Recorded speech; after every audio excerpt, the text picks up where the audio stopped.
आप सुन रहे हैं एजी एंटरटेनमेंट की धमाकेदार प्रस्तुति।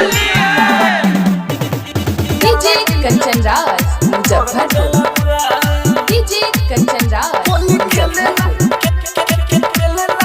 Mix by AG recording studio. जहिया से चढ़ल बावे फागुन के महीना, एको क्षण रहत नहीं बावे हमरा बिना। जहिया से चढ़ल बावे फागुन के महीना, एको क्षण रहत नहीं बावे हमरा बिना। भर होली हमारा कुमंग देले बा, भर होली हमारा कुमंग देले बा। होली खेले लाई यारवा किन के रंग देले बा, होली खेले लाई यारवा किन के रंग देले बा।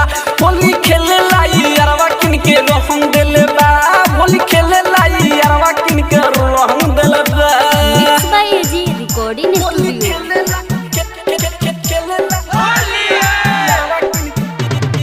डीजे कंचन राज मुजफ्फरपुर। डीजे कंचन राज मुजफ्फरपुर।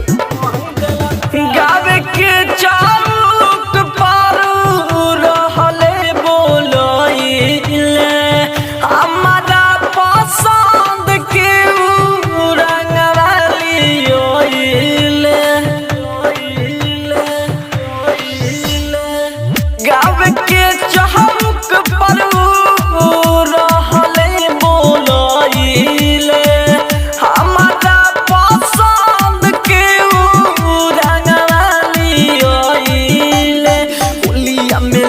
खेली जंग देले बा, होलिया में लागी खेली जंग देले बा। होली खेले लाई यारवा किन के रंग देले बा, होली खेले लाई यारवा किन के रंग देले बा। होली खेले लाई यारवा किन के रंग देले बा, होली खेले लाई यारवा किन के रंग देले बा। आप सुन रहे हैं एजी एंटरटेनमेंट की धमाकेदार प्रस्तुति। DJ Kanchan Raj Muzaffarpur. DJ Kanchan Raj Muzaffarpur.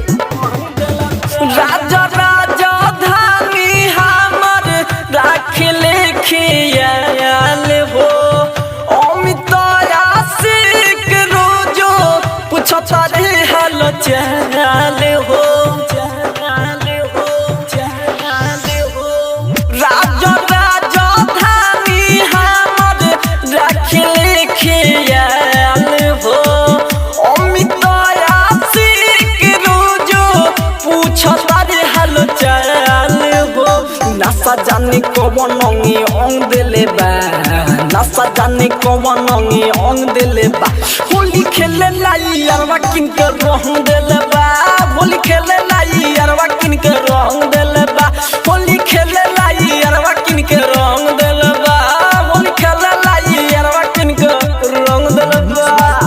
AG recording studio Roshanpur सपहा।